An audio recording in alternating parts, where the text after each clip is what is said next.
This is kind of hard to understand, but sometimes you can try so hard at something.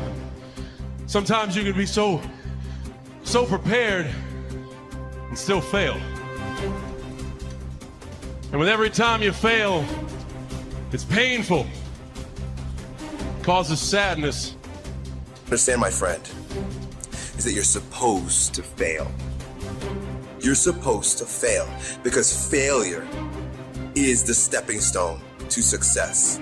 It's not just cliche, because failure is an experience that lends to wisdom that ultimately makes you a stronger version of yourself. Self-love, rebuilding self, seeing to it that you spend enough personal and alone time to seek higher levels of self. What is the next level of you? Remember, whenever one door closes, there is another door waiting for you. Don't second guess yourself, and don't be so afraid of failing that you create excuses instead of producing results. Every day, you have another opportunity to be and do what you were meant to do on this earth. This decision you're making right now will determine your outcome of your tomorrow. We don't have control over yesterday, but this decision that you're making right now will push you, will purge you, will drive you to have that fire down inside. There's never been a point, anytime, and there never will be, where everything is perfect. Okay? No such thing. Because life is a possibility. Because it's a possibility, it cannot be perfect. Doesn't matter what we do, there's still something more to do. The possibilities when you do this, although unknown, are endless. But one thing is for certain, if you don't push yourself, nothing in your life will change. If you want a thing bad enough to go out and fight for it, to work day and night for it, to give up your time, your peace, and your sleep for it, if all that you dream and scheme is about it, and life seems useless and worthless without it, and if you gladly sweat for it and fret for it and plan for it, and lose all your terror of the opposition for it, human being, you got unlimited potential. You can put effort on you, and by concentrating on you and developing you, you can transform your life wherever you are right now. There has to be something so deep in you that drives you. So what really does it for me is I know what we're capable of. And I know that most human beings aren't willing to go where I am. And that's a very, very dangerous thing. I'm not saying I'm better than anybody else. Everybody has this talent. It's not a talent. It's just realizing that we stop way short of our true potential. So through my life, I realize these things.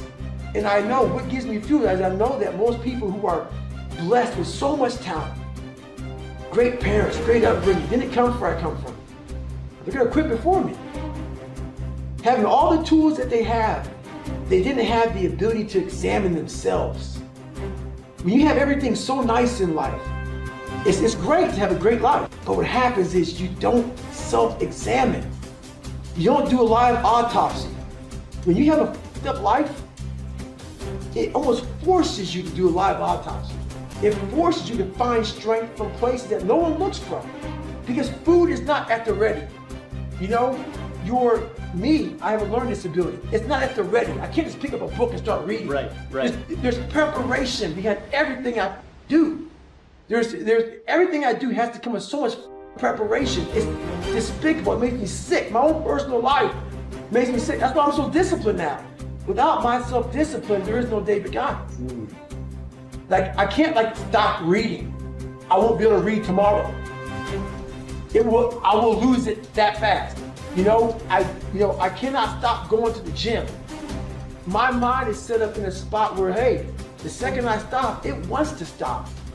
Because I had a quitting mind growing up. When you get beat the shit out of you all the time, your mind wants to go to that nice spot where you're comforted, where you're not trying, where shit is easy. That's where your mind, it doesn't want to think. You have all these things in the mind, and the mind can only absorb so much. So all the pain it has to go through, it wants to push it away and say, let's not do that. So every day I'm fighting where the mind wants to go. So it's a constant evolution, man. There isn't a better way to live your life. There's no right way and wrong way. There is only the way that gives you more energy. There is only the way that gives you fulfillment. When you have those things, when you're fulfilled by what you're doing and it's giving you, the harder you pursue it, it's giving you more energy, you're on the right path. As the Greeks would say, segolodromo, I can't believe I messed that up. Segolodromo, which means you're on a good road. And that's what I want people to understand. Like, yes, I preach a very specific path, but I don't think that it is a universal path.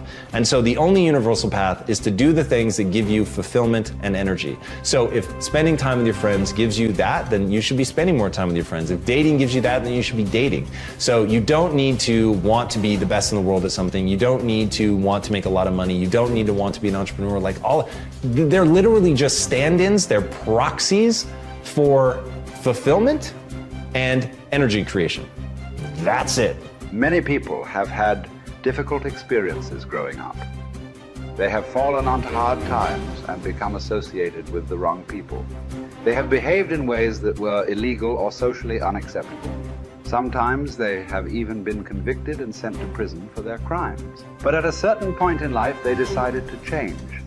They thought seriously about the kind of person that they wanted to be known as and thought of in the future.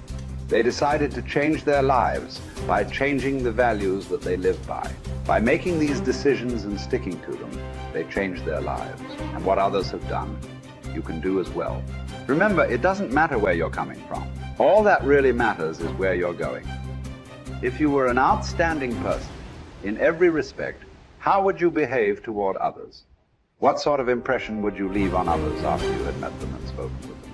Imagine you could be a completely excellent person. How would you be different from today? The moment that you begin walking, talking, and behaving in ways that are consistent with your highest ideals, your self-image improves, your self-esteem improves, your self-esteem increases, and you feel happier about yourself and your world. For example, whenever you are complimented or praised by another person, or given a prize or an award for accomplishment, your self-esteem goes up, sometimes dramatically. You feel happy about yourself. You feel that your whole life is in harmony and that you are living congruent with your highest ideal. You feel successful and valuable. Your aim should be to deliberately and systematically create the circumstances that raise yourself. A team in everything you do. You should live your life as if you were already the outstanding person that you intend to be sometime in the future. Decide today to be a man or woman of honor. Resolve to tell the truth and to live in truth with yourself and others.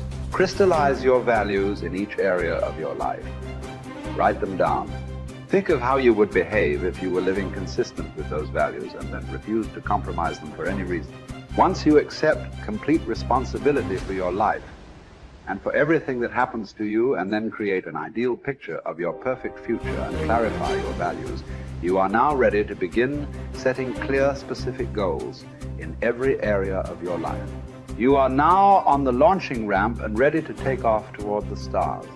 You have to work on yourself. You have to have an unstoppable attitude, and no excuse is acceptable. And you've got to make it a priority, a non-negotiable in your life, and hold a constant vision of what it is you want to achieve.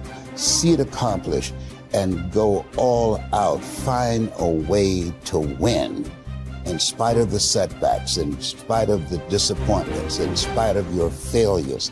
I tell people when I'm giving presentations, you will fail your way to success. I have a saying, is life knocks you down, try and land on your back, because if you can look up, you can get up. And so those experiences of going after goals that's beyond your comfort zone and having relationships that will challenge you. And so those experiences, they challenge you to go to that next level and continue to move forward in your life, doing new and exciting things that eye has not seen, ear has not heard, nor is it in the heart of mankind what God has in store for you when you live a heart-centered life, deciding that you're going to live a life that will outlive you. You're going to live a life that counts, a life that will build a legacy and change the planet. You know, Horace Mann said, we should be ashamed to die until we've made some major contribution